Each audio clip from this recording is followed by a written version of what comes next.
I'm Amanda Barren in Charleston. We first told you this story back in July. A suspected serial killer who had the tables turned on him, killed by a woman he was about to make his next victim. What you haven't seen or heard before is what we're about to show you. News Channel 3's Taylor Eaton with her exclusive investigation of what really happened and what it looked like. Folks may be in the dark a little bit longer. Frustrating, I know, but they are up against some serious conditions out there.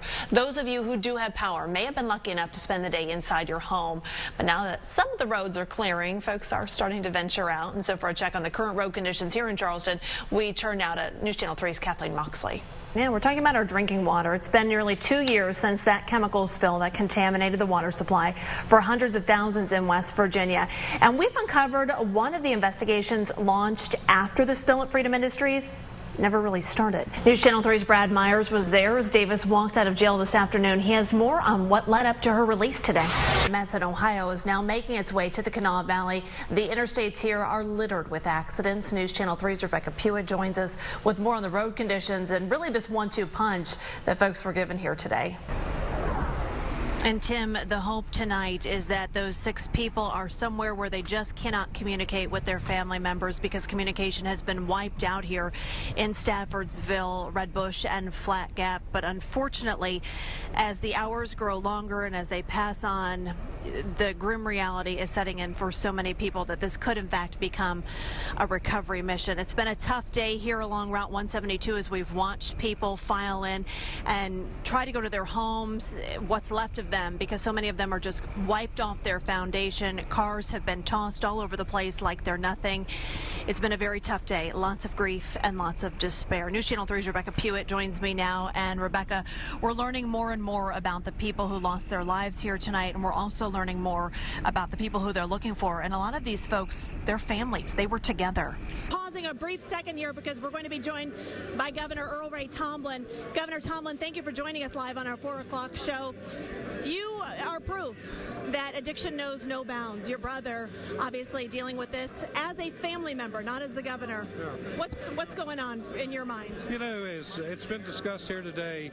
It can happen in any family. Do you ever feel that? Did you ever feel those moments of helplessness? You know, you do. When you think about some of the initiatives discussed today as governor moving forward, what's on the to-do list tomorrow when it comes to the drug problem? Well, you know, one of the things, Amanda, that I've done, well, let's get them help.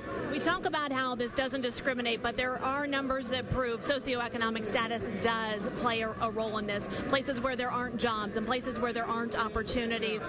That's a problem we face here. How do we fix that? Yeah, that's the problem. Hey, Tim, I'm going to interrupt you real fast.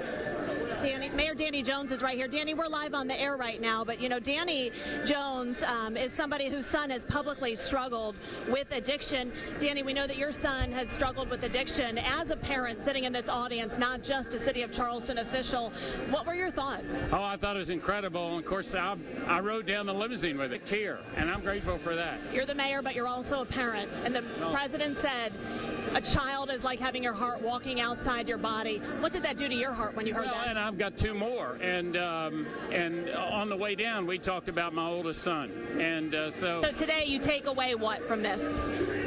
Hope for the other addicts that are still sick and suffering. Stephanie, thank you so much for talking with us. I appreciate it. Senate Minority Leader Jeff Kessler is also here today, and his son is someone who we've heard about in the news who's dealt with addiction. You're a father hearing this message from the president, but you're also the Senate Minority Leader. What was going through your mind?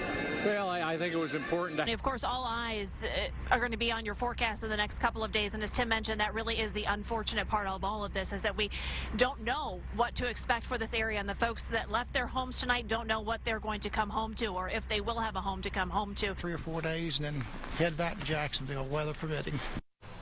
Jacksonville sounds good right now. We're told ODOT crews are working back-to-back 12-hour shifts to get the roads clear. There are also some concerns tonight, though, about power outages in that area. Dispatchers say they haven't received any calls about substantial outages in the county, but just make sure you check on your neighbors, make sure everybody's okay.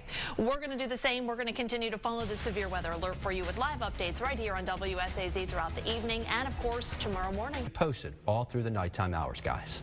All right, Tony, thanks. This is one of those winters we are going to be talking about for a long time. Yeah, that's true. I mean, second place to 93, and we're still talking about that one. Yeah, so there you go for many years to come. Have a great night, everyone. Stay safe.